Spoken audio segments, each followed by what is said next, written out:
Ciao a tutti, in questa puntata di Forzinet commenterò quanto accaduto nella Night 2 di WWE SummerSlam. Abbiamo già parlato della Night 1 che è stata abbastanza soddisfacente, la seconda secondo me è andata anche meglio, non nel main event perché il main event, e ne parleremo poi alla fine perché partiamo per ordine, però il main event non è stato così esaltante, o meglio, a livello di spettacolo sì, ma ci aspettavamo qualcosina in più, soprattutto alla luce di quanto accaduto nella puntata precedente di SmackDown. Però, come detto, partiamo con ordine. Il primo match è stato quello per il titolo del mondo femminile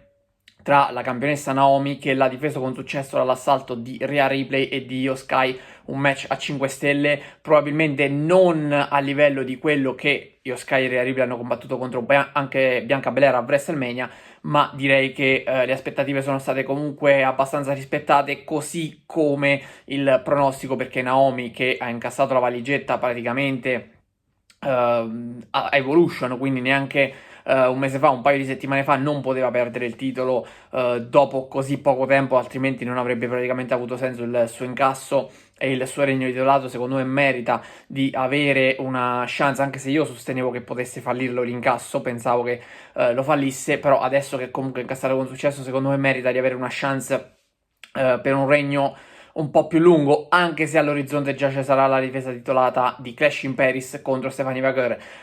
Però in questo match direi che Naomi si è ben comportata, ma a rubare la scena è sempre stata ancora una volta Io Sky, che riesce a creare un'alchimia perfetta con qualsiasi atleta lei lotti. Ancora una volta ha fatto benissimo, bene, molto bene anche Rhea Ripley. Naomi, che nonostante fosse la campionessa, secondo me è stata quella un po' meno sugli scudi rispetto agli altri, alle altre due.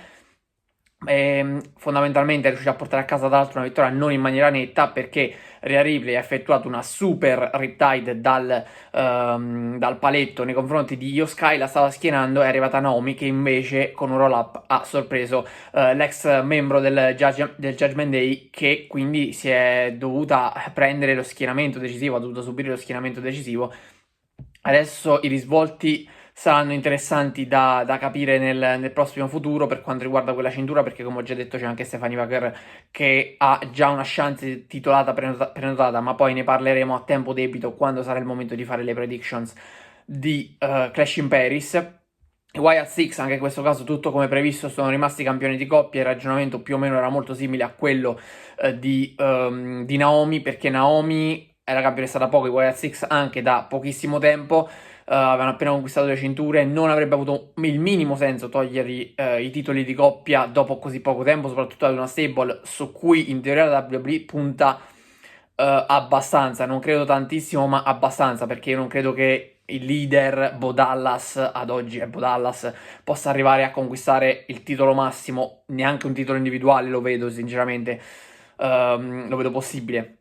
Quindi le cinture di coppia sono il massimo al momento che i Wyatt Six possono ottenere, e per essere un po' più rilevanti è giusto che abbiano un regno più duraturo, e vedremo poi chi li detronizzerà. Anche se il match è stato a 5 stelle, il match è stato spettacolare davanti agli Hardy Boys e Dudley Boys, che sono praticamente due tag team storici che si affronteranno in TNA nel prossimo futuro per i titoli di coppia della TNA.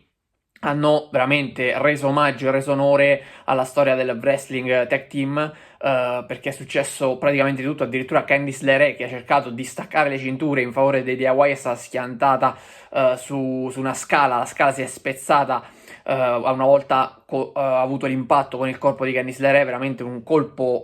che ricorda quello dell'anno scorso di Chelsea Green nel Money in the Bank ladder match femminile.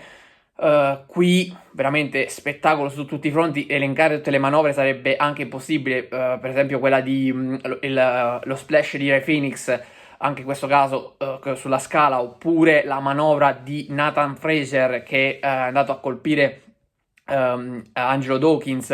anche in quel caso schierato contro la scala. Quindi in ladder match le scale sono state assolutamente protagoniste come prevedibile, come previsto, ma hanno rubato la scena. Forse secondo me è stato il miglior match della serata, ma è stata una serata, la seconda di SummerSlam, secondo me, con dei match veramente clamorosi sotto ogni punto di vista, perché davvero è difficile andare a trovare qualche qualche neo a questa serata, anche se il main event secondo me un neo bello grosso ce l'ha.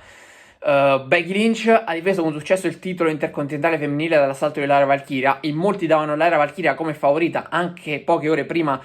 dell'evento. Io ho sempre sostenuto, come ricorderete nelle prediction per chi l'ha seguito, che Becky Lynch si sarebbe confermata campionessa, per il fatto che comunque secondo me avrebbe posto fine alla rivalità con Lara Valkyria definitivamente, e soprattutto che Bayley in un qualche modo sarebbe stata decisiva. Al momento non c'è stato un turn heel ai danni di Lara Valkyria da parte di Bayley, anzi Bayley ha esitato a colpirla perché lei si è presentata praticamente a bordo ring, mentre Becky Lynch stava per colpire con una mazza Lara Valkyria,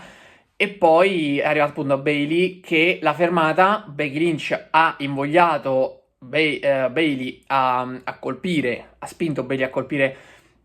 la Valkyria con quella stessa mazza. Lei non l'ha fatto, anzi addirittura è andata all'assalto di Becky Lynch, ma fondamentalmente nonostante abbia guadagnato del tempo in favore della Valkyria, la Valkyria comunque è stata schienata dopo la Manendo Slam di Becky Lynch, che si è confermata campionessa. Anche in questo caso secondo me il match, che appunto non aveva squalifiche, non aveva count out, è stato veramente spettacolare,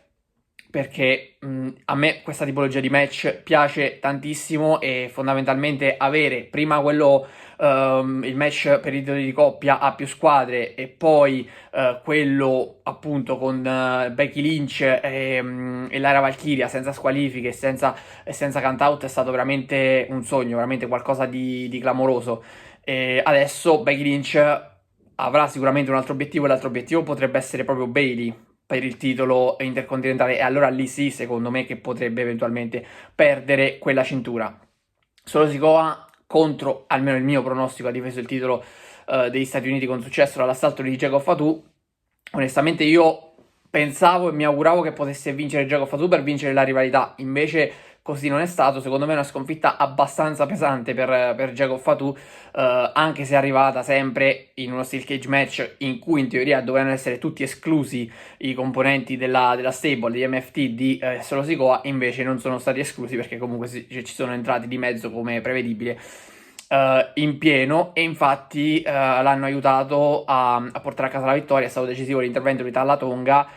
che si candida a erede di Jacob Fatu, diciamo, nella fazione di Solo Sikoa, perché è quello più dominante, è l'ultimo baluardo di Solo Sikoa, ed è stato proprio lui a rifilare, insomma, quel calcio alla porta che poi ha steso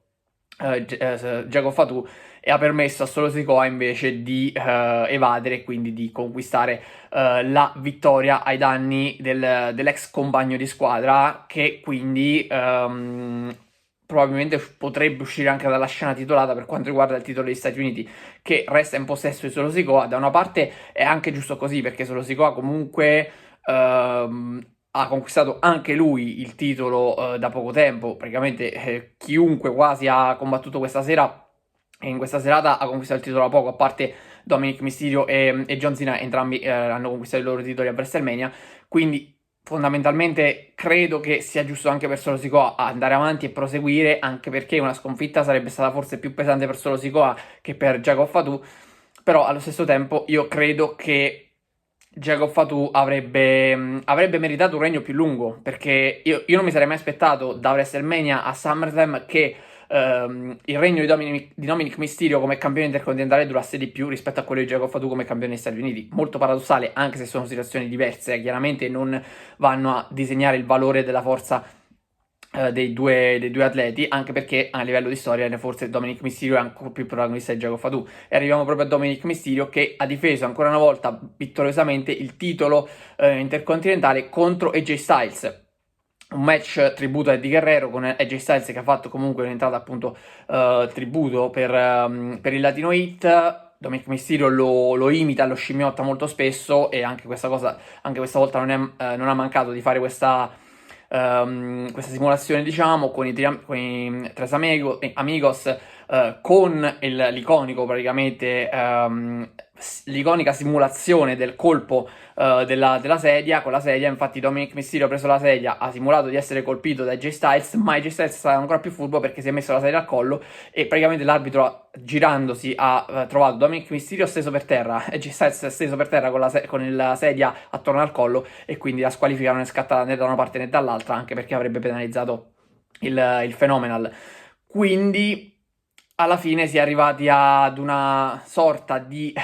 compromesso per uscire vittorioso, per far uscire vittorioso Dominic Mysterio, che non ha previsto l'interferenza come pensavo di Roxanne Perez, ma che invece ha fatto un po' tutto da solo, no? Gli si è sfilato lo stivale, probabilmente appunto messo in quel modo apposta, mentre AJ Styles seguiva la Calf Crusher e anziché andare a schienare, o meglio, anziché andare a chiudere la sottomissione, AJ Styles è stato costretto, cioè si è ritrovato lo stivale in mano,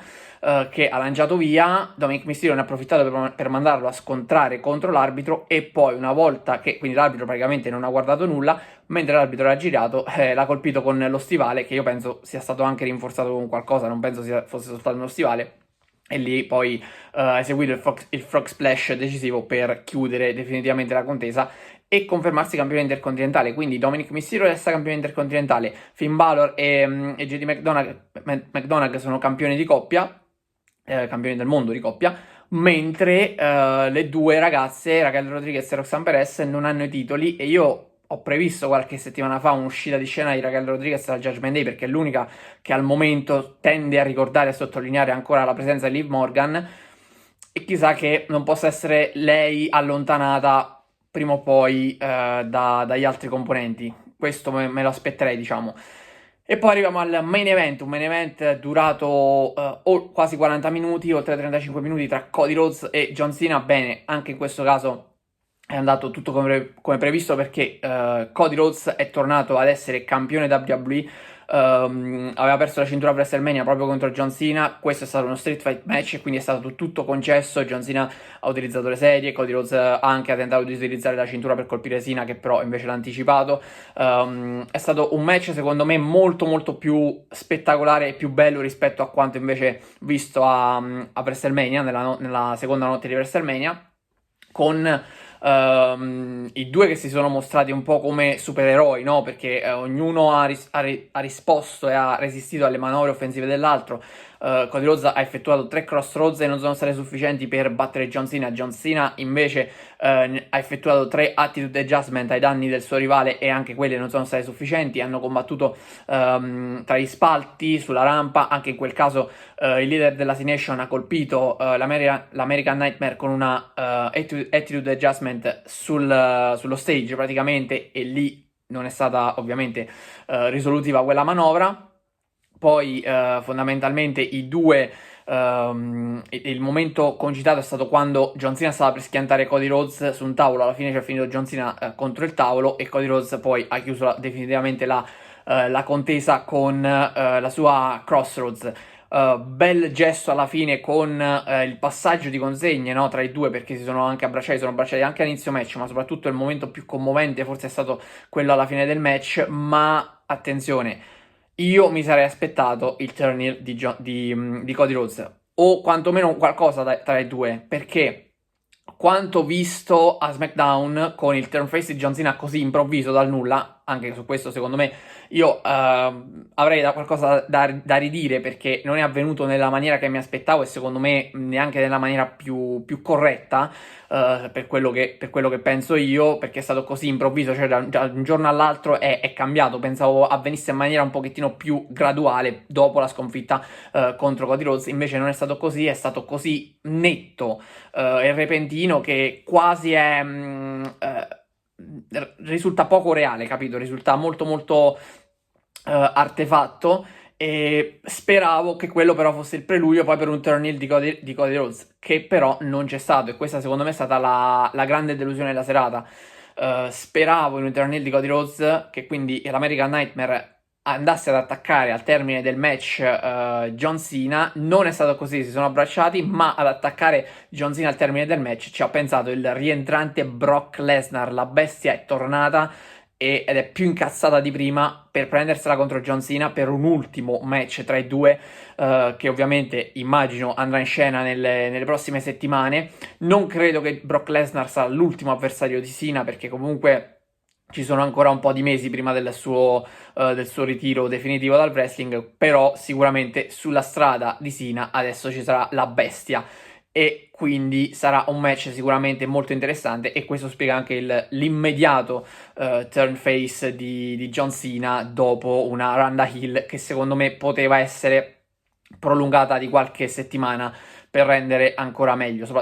rendere ancora al meglio e soprattutto per far rendere al meglio anche il suo turn face. Per oggi è tutto, vi do appuntamento alla prossima puntata di Force Net. Ciao a tutti.